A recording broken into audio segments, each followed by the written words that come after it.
السلام علیکم ناظرین، ویلکم ٹو دا ہیلتھ شو. میں ہوں آپ کا ہوسٹ ڈاکٹر اکرام. ناظرین، دنیا بھر میں دل کی بیماریوں میں متعدد طور پر اضافہ دیکھا جا رہا ہے. بڑی مستقل مزاجی سے یہ اضافہ ہو رہا ہے، اس لیے ضروری ہے کہ ہم بات کریں دل کی بیماریوں کے متعلق. لیکن کسی بھی بیماری کے مکمل علاج کے لیے ضروری ہے کہ تشخیص کا عمل بہتر سے بہتر بنایا جائے. وقت کے ساتھ ساتھ نئی ایسی موڈیلٹیز سامنے آتی رہی ہیں جنہوں نے اس عمل کو، تشخیص کے عمل کو بہتر سے بہتر بنا دیا ہے اور اس چیز کو حتمی کر دیا ہے. ایک دفعہ جب حتمی تشخیص سامنے آ جاتی ہے تو علاج بہتر طور پر کیا جا سکتا ہے اور علاج میں کامیابی کے امکانات میں بھی اضافہ ہو جاتا ہے. آج ہم بات کریں گے ان ڈائگنوسٹک ٹیکنیکس کی جو کہ دل کے معاملے میں استعمال کی جاتی ہیں، اور ان کی بھی جو کہ اسکریننگ پرپس کے لیے یوز کی جاتی ہیں. یعنی یہ وہ ڈائگنوسٹک ٹیکنیکس ہوتی ہیں جو بیماری کے ہونے سے پہلے ہمیں اشارہ دے دیتی ہیں کہ آنے والے وقتوں میں یہ مرض لاحق ہونے والا ہے. دل کے حوالے سے اگر بات کی جائے تو مختلف قسم کے ٹیسٹس وغیرہ تجویز کیے جاتے ہیں جن پر ہم آج ان ڈیٹیل ڈسکشن کریں گے. آج کے اس موضوع پر بات کرنے کے لیے بطور مہمان ہمارے اسٹوڈیو میں موجود ہیں مسز عصمت حفیظ، جو کہ ایک ڈائگنوسٹک میڈیکل سونوگرافر ہیں اور جن کا تعلق لاٹروب ایریا ہاسپٹل سے ہے جو کہ پٹسبرگ USA میں واقع ہے. آئیے ان سے بات کرتے ہیں. السلام علیکم. السلام علیکم. کیسی ہیں آپ؟ بالکل ٹھیک ٹھاک. سب سے پہلے تو آپ کا بہت بہت شکریہ کہ آپ نے اس قلیل عرصے میں جب آپ پاکستان آئی ہوئی تھیں ہمیں اپنا قیمتی وقت دیا کہ ہم اس موضوع پر بات کر سکیں. Thank you very much. Pleasure is all mine. مجھے خوشی ہے کہ میں اس ٹاپک پہ آپ سے آج بات کرنے جا رہی ہوں، اور میں سمجھتی ہوں کہ اگر آج آپ کے اس پروگرام سے اگر آج کسی ایک شخص کی بھی مدد ہو سکتی ہے تو میں سمجھوں گی کہ my time was well spent. It was well spend.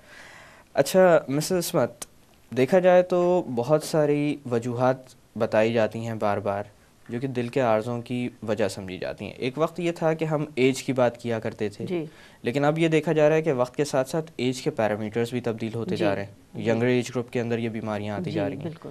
اسی طرح سے کسی زمانے میں اس دل کے عارضے کو امیروں کی بیماری بھی کہا جاتا تھا. جی ایبسلیوٹلی. میرے خیال سے یہ چیز بھی اب تبدیل ہو چکی ہے. جی ہاں. امیر غریب کوئی اسپیسیفک ڈیمارکیشنز نہیں رہیں. اب تو حد یہ ہے کہ بچوں میں بھی یہ بیماریاں بالکل ایبسلیوٹلی.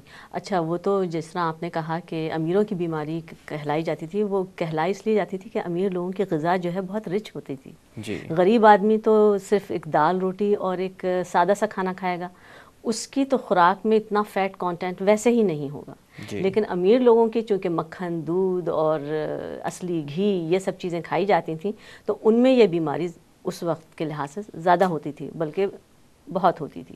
تو اب جب ہم یہ سوچ رہے ہیں کہ بیماری کے ساتھ ساتھ اب سیڈنٹری لائف اسٹائل، یعنی اب آپ کا لائف اسٹائل بھی اتنا لیزینس کی طرف لوگ آ گئے ہیں کہ ہارڈلی کوئی ایکسرسائز کر رہے ہیں، یا یہ کہ چلنا پھرنا ان کا بالکل ہی محدود ہو گیا. سب زیادہ تر لوگوں کے پاس کاریں اور موٹر بائکس ہیں، تو اب وہ جو پیدل چلنے والی ایک بات تھی وہ تو آبویسلی بڑی کم ہوتی جا رہی ہے. اس کی وجہ سے یہ بیماریاں زیادہ سے زیادہ آپ لوگوں میں دیکھتے ہیں. اور ڈائٹ جو کہ آج کل جو ہے سیچوریٹڈ فیٹ اتنا زیادہ چیزوں میں استعمال ہونے لگا ہے کہ اب بچوں سے اگر میں بات کرنا شروع کروں کہ یہ اتنی ارلی آن ہونے لگا ہے کہ بچے جو ہیں وہ 15 اور 16 سال، بلکہ اس سے بھی کم 12-15 سال کے بچے، اور وہ اتنے زیادہ اوور ویٹ ہونے لگے ہیں. اور اوور ویٹ ہونے کے ساتھ ساتھ ان کا نیکسٹ اسٹیپ ہوتا ہے کہ وہ ہائپر ٹینسو ہونا شروع ہو گئے ہیں. تو اس وجہ سے اب جب بچوں سے لے کے بڑوں تک میں یہ پرابلم ہے تو ظاہر سی بات ہے اب آپ دیکھ ہی رہے ہیں کہ رزلٹ کس طرح ہو رہے ہیں. اچھا، اسی طرح سے کچھ ایسی بیماریاں ہوتی ہیں جو کہ وراثت میں ملتی ہیں. کیا دل کی بیماریاں بھی انہی میں سے ایک شمار کی جاتی ہیں؟ جی ہاں بالکل. بہت زیادہ دل کی بیماری ہے اور یہ ہائپر ٹینشن ہے اور آپ کی ڈائبٹیز ہے، یہ ساری آپ کے ہیریڈیٹری میں شمار ہو جاتی ہیں. لیکن پھر وہی بات ہے کہ اگر آپ چاہیں تو ان کو تاخیر کر سکتے ہیں. یہ ہونے والی تو ہیں آپ کو، لیکن بجائے اس کے کہ یہ آپ کی یعنی پیچیدگیوں میں تاخیر کی جائے، یہ پاسبل ہے نہیں ہونے میں. جیسے اگر کوئی بیماری آپ کو آپ کی وجہ سے آپ کے وراثت میں ملی ہے تو وہ اگر آپ کے 30s اور 40s میں ہیں، لیکن اگر آپ اس کو ایکسرسائز سے اور ڈائٹ سے کنٹرول کرنا شروع کر دیں تو وہ 30s کے بجائے 50s اور 60s میں ہوگی آپ کو، کیونکہ آپ نے اس کو اتنا کنٹرول کر لی نا کہ نیچرلی وہ جس ایج میں ہونے والی تھی آپ نے اپنی ڈائٹ سے، ایکسرسائز سے اور باقی آپ کے جو اطراف میں چیزیں ہیں ان سے آپ نے ان کو کنٹرول کیا، ایک صحت مند زندگی اپنا کر. جی ہاں. تو پھر میں سمجھتی ہوں کہ اگر کوئی بیماری مجھے اگر 30s میں ہو اور وہ میں اگر تاخیر کر دوں اپنی 60s تک تو اس سے اچھی اور کیا بات ہے، میرے پاس نیکسٹ 30 ایئرس بڑے ہیلدی ہوں گے. بالکل. اچھا، جیسے کہ آپ نے تذکرہ کیا بہت ساری وجوہات ہو سکتی ہیں، مثلا موٹاپا ہو گیا، کاہلی سستی ہو گئی، اسی طرح سے وراثت کی بھی بات آئی. تو کچھ حالات میں تو یہ جیسے وراثت کی اگر بات کی جائے تو آپ کو پتہ ہوتا ہے کہ والدین میں اگر تھی تو بچوں میں آ سکتی ہے، لیکن کچھ معاملات ایسے ہیں جن میں آپ کو معلوم نہیں ہوتا. تو کن لوگوں کو بہتر یہ ہے کہ اسکریننگ کی طرف توجہ دینی چاہیے؟ وہ لوگ جو اوور ویٹ ہیں، وہ لوگ جو سمجھتے ہیں کہ ان کو اب سمٹمز ہونا شروع ہو گئے ہیں، کہ ان کو شارٹنس آف بریتھ ہونے لگی ہے، سانس جیسے پھولتا ہے. ہاں جی ہاں، ان کا سانس پھول رہا ہے. اور ویسے بھی ایک ہر شخص کو، ایک ہیلدی انسان کو بھی سال میں ایک بار اپنا میڈیکل چیک اپ ضرور کرانا چاہیے، چاہے آپ ہیلدی بھی ہوں.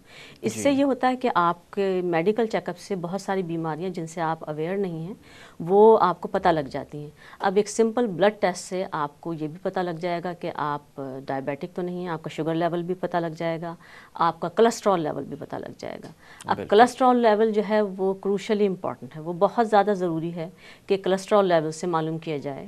اور آپ کو پتہ ہے کہ کولیسٹرول لیول جن لوگوں کا زیادہ ہے، اس کا مطلب ہے وہ پیشنٹ ہیں جو کہ ہارٹ ڈیزیز ڈیولپ کر لیں گے. اب کولیسٹرول کیا ہے؟ بیسکلی یہ فیٹ ہے نا، ہمارے خون میں فیٹ کا کانٹینٹ کتنا زیادہ ہے. جب وہ کانٹینٹ بڑھ جائے تو پھر آپ کو پتہ ہے وہ ہماری آرٹریز میں وہ جمع ہونا شروع ہوتا ہے. تو اب یہ ہے کہ کولیسٹرول کروانا، ٹرائیگلیسرائڈ کا ٹیسٹ کروانا کتنا ضروری ہے. بالکل آپ نے بجا فرمایا. میرے خیال سے یہ واحد ایک ایسا ٹیسٹ ہے جس سے ہم صحت مند زندگی میں یہ اندازہ لگا سکتے ہیں کہ خون میں چربی بڑھتی جا رہی ہے جو آگے ڈپازٹ ہو کر ہماری ویسلز میں کارڈیک ڈیزیز کی طرف ہمیں لے جا سکتی ہے. جی بالکل، ایبسولوٹلی. اور جب پھر کارڈیک ڈیزیز اگر کسی کا کولیسٹرول لیول ہائی ہے تو پھر اس کے لیے ڈاکٹر جو ہے، چاہے وہ انٹرنل میڈیسن کا ڈاکٹر ہو یا کوئی اور دوسرا ڈاکٹر ہو، اگر اس کو پتہ لگ جائے کہ آپ کا کولیسٹرول لیول ہائی ہے، نہ صرف یہ کہ وہ آپ کو وارن کرے گا کہ آپ اپنی ڈائٹ کو واچ کریں، بلکہ وہ پھر آپ سے یہ بھی کہے گا، ایک اچھا ڈاکٹر، کہ آپ جا کے اپنے کچھ ٹیسٹ کروا لیں.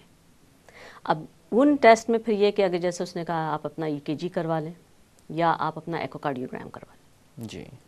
تو اب EKG کی اگر آپ بات کرتے ہیں تو EKG جو ہے وہ صرف آپ کو یہ بتائے گا کہ جو دل کی پٹی کہلاتی ہے یا ECG بھی جس کو کہا جاتا ہے. تو اب EKG سے پھر یہ ہے کہ آپ کا ہارٹ ریٹ معلوم ہو جائے گا، آپ کی ہارٹ ردم پتہ لگ جائے گی. اگر ایب نارمل ہارٹ، اگر آپ کی ارتھمیا، کسی قسم کا بھی ارتھمیا ہے، وہ آپ کا پتہ لگ جائے گا. اور اگر فرض کیجئے کہ آپ کو پاسٹ میں، مطلب ماضی میں آپ کو اگر ہارٹ اٹیک ہو چکا ہے، جیسے کہتے ہیں نا سائلنٹ ہارٹ اٹیک ہوا ہے. اب سائلنٹ ہارٹ اٹیک آپ کا کبھی پتہ ہی نہیں لگا، لیکن جب وہ آپ کا ECG آ جائے گا اس میں آپ کو پتہ لگ جائے گا کہ آپ کو کبھی ہوا ہے. تو لیکن آپ کو اس سے ECG سے آپ کو یہ نہیں پتہ لگے گا کہ آپ کے ہارٹ کی پمپنگ کیپیسٹی کیا ہے، کہ آپ کا EF کتنا ہے، یعنی ایجیکشن فریکشن آپ کا کتنا ہے، کہ کتنے فیصد جو ہے وہ ہارٹ آپ کا بلڈ پمپ کر رہا ہے. یہ چیزیں آپ کو اس سے نہیں معلوم ہوں گی، مطلب آپ کو EF نہیں معلوم ہوگا، ایجیکشن فریکشن آپ کو ہارٹ کا نہیں پتہ لگے گا. اس کو فردر ایویلیویٹ کرنے کے لیے پھر آپ چاہتے ہیں کہ بھئی اب ایکوکارڈیوگرام کیا جائے. اچھا مسز عصمت، جیسے آپ نے بتایا ECG کے بعد سب سے امپورٹنٹ ٹیسٹ ایکو کنسیڈر کیا جاتا ہے، اور ECG کی اپنی لمیٹیشنز بھی ہیں جس کی وجہ سے ایکو کو کبھی کبھی ترجیح بھی دی جاتی ہے. جی. اسی مناسبت سے ایکو کے بیسک پرنسپلز کے بارے میں تھوڑا سا جاننا چاہوں گا آپ سے، کہ مختلف اقسام کے ٹیسٹ ہوتے ہیں جو ان کی بیس کہیں سے کوئی نہ کوئی ڈرائیو کیا جاتا ہے. میرے خیال سے یہ امیجنگ کے اندر آتا ہے. جی ہاں، یہ امیجنگ ٹیکنیکس میں. جی.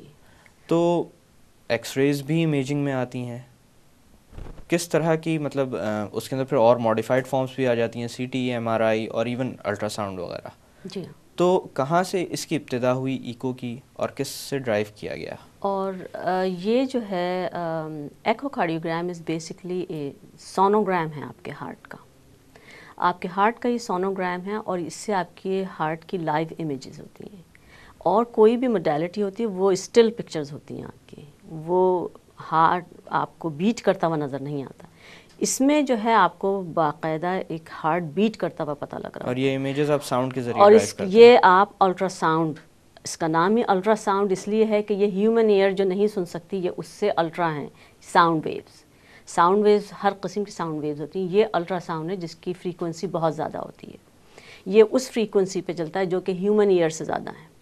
تو ایکو کارڈیوگرام بیسکلی ایکو کا مطلب یہ ہے کہ ایک ساؤنڈ آپ کے ایک آبجیکٹ پہ ڈالی جائے اور وہ ساؤنڈ وہ ریفلیکٹ بیک جب کرتی ہے تو وہ امیج فارم کرتی ہے.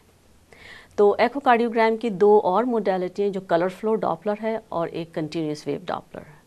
کلر فلو ڈاپلر سے آپ کا یہ پتہ لگ جاتا ہے کہ ہارٹ میں اگر کوئی لیکیج ہے تو کتنا بلڈ جو ہے واپس کیوٹی میں آ رہا ہے کہ لیک کتنا زیادہ ہو رہا ہے. پھر دوسرا یہ کہ اس کی جو ویلوسٹی جو بلڈ کی جو ویلوسٹی ہوتی ہے وہ میجر ہو جاتی ہے. آپ کا پریشر گریڈینٹ کتنے پریشر سے ہاں کتنا بلڈ جو ہے وہ واپس لیک ہو رہا ہے اور وہ اس کی ویلوسٹی اس کو وہ ریکارڈ کر لیتا ہے. اس کا پریشر گریڈینٹ آپ کو بتا دیتا ہے کہ کتنے ملی میٹر آف مرکری جو ہے یہ آ رہا ہے آپ کا. پھر اگر آپ جب آپ اس کو کلر فلو میں دیکھنے کے بعد آپ کو کلر فلو میں دیکھنے کے بعد پھر آپ کو جب کوانٹیفیکیشن کرنی ہوتی ہے تو آپ کوانٹیفائی کرتے ہیں کنٹینیوس ویو ڈاپلر سے یا پلس ویو ڈاپلر سے. پلس ویو سے آپ اس کرتے ہیں کہ وہ کس جگہ پہ جو ہے وہ آپ کی بلڈ لیک ہو رہا ہے. پلس ویو جس ایریے میں ہو رہا ہوتا ہے اور کنٹینیوس ہو رہا ہے وہ پورا جہاں کہیں بھی آ رہا ہے اس کی پوری وہ بیم اس طرح آ رہی ہوتی ہے کہ وہ آپ کا ریکارڈ کر لیتی ہے ویلوسٹی کو جو کہ میجر ہے کہ کتنا پریشر گریڈینٹ اس کا آ رہا ہے. تو یہ 3 modality part of eco cardiogram ہے. ایکو کارڈیوگرام جو ہے اس میں تینوں یہ شامل ہوتی ہیں. تو جیسے ایکو کارڈیوگرام میں اگر ایک ڈاکٹر سن رہا ہے کسی کی ہارٹ مرمر ہے تو اگر ہارٹ مرمر ہے تو اس کا مطلب یہ ہے کہ ہارٹ مرمر بیسکلی جو ہے وہ جو بلڈ جو لیک ہو رہا ہوتا ہے ویلوز کیونکہ بند نہیں صحیح سے ہو رہا وہ تھوڑا سا بلڈ واپس لیک کر رہا ہے. اس لیکیج کی جو ہے وہ ایک ڈاکٹر اسٹیتھوسکوپ کے ذریعے وہ سن لیتا ہے. بالکل کہ چیسٹ کے اوپر جب آپ اسٹیتھوسکوپ رکھتے ہیں تو آپ کو آواز آ جاتی ہے اس کی. پھر اگر یا تو آپ کے ہارٹ ویلو بالکل خراب ہو چکے ہیں یہ کیلسیفائڈ ہو چکے ہیں صحیح سے اوپن نہیں یا نہ تو وہ صحیح سے بند ہو رہے ہیں یا وہ صحیح سے کھل نہیں رہے ہیں تو اس کا بھی پتہ لگ جاتا ہے آپ کو ایکو کارڈیوگرام سے کہ آپ کو ویلوولر پرابلم تو نہیں ہے. ایک تو یہ کہ کورونری ڈیزیز کا پرابلم پھر آپ جو کہ کو سب سے عام ہے یا پھر ویلوولر پرابلم کیونکہ ویلو کا بھی پرابلم بہت کامن ہے اولڈر لوگوں میں بہت کامن ہے کہ آپ نے ایورٹک اسٹینوسس ہوتا ہے. بالکل ویلو سخت ہو جاتے ہیں اپنی جگہ پر بالکل جاتے ہیں وہ اکڑ جاتے ہیں وہ کھلتے نہیں ہیں تو جو اس لحاظ سے بھی لوگ شارٹنس آف بریتھ محسوس کرنے لگتے ہیں کیونکہ بلڈ جو آگے جانا چاہیے وہ بلڈ آگے جا نہیں رہا وہ پیچھے ہی رہ جا رہا ہے. تو ظاہر سی بات جب بلڈ آگے نہیں جا رہا ہے اور آپ کے باقی حصوں میں بلڈ انف نہیں جائے گا تو آپ کو تو شارٹنس آف بریتھ تو ہوگی. تو یہ ساری معلومات کہ آپ کے جو اگر ویلوولر پرابلم ہے تو وہ اور اگر ایورٹک اسٹینوسس جیسا کہ میں نے بتایا ایز این ایگزامپل کہ وہ ایورٹک ویلو کا پرابلم ہے اور وہ بہت سیریس پرابلم ہے. اس سے آپ کو یہ بھی پتہ لگ جاتا ہے ایکو کارڈیوگرام سے جب میں اس کا ویلو ایریا نکال رہی ہوتی ہوں کہ ویلو جو نارمل ویلو کے کھلنے کا جو ایریا ہے وہ کتنا ہے اور یہ نارمل سے کتنا ریڈیوس ہو گیا ہے. تو اگر کسی کو ہے over the years doctor monitor کرتے رہتے ہیں مطلب ہر 6 مہینے کے بعد یا سال کے بعد. اگر وہ پرابلم بڑھتے بڑھتے یہ ہو گیا کہ ایک اس سے سینٹی میٹر سے بھی اگر نیچے آ رہا ہے تو اس کا مطلب یہ ہے کہ اب آپ کو وہ یہ ایک ڈاکٹر جی ہاں فردر ایویلیویشن کی ضرورت ہے اور ان سم سیویئر کیسز میں پھر آپ کو ویلو ریپلیسمنٹ کی ضرورت ہے. بالکل مسز عصمت تھوڑی دیر کے لیے باتوں کا سلسلہ روکتے ہیں. ناظرین وقت ہوا ایک چھوٹی سی کمرشل بریک کا. بریک سے واپس آ کر کارڈیک ڈائگنوسٹکس کے بارے میں مزید بات کی جائے گی. Don't go any where.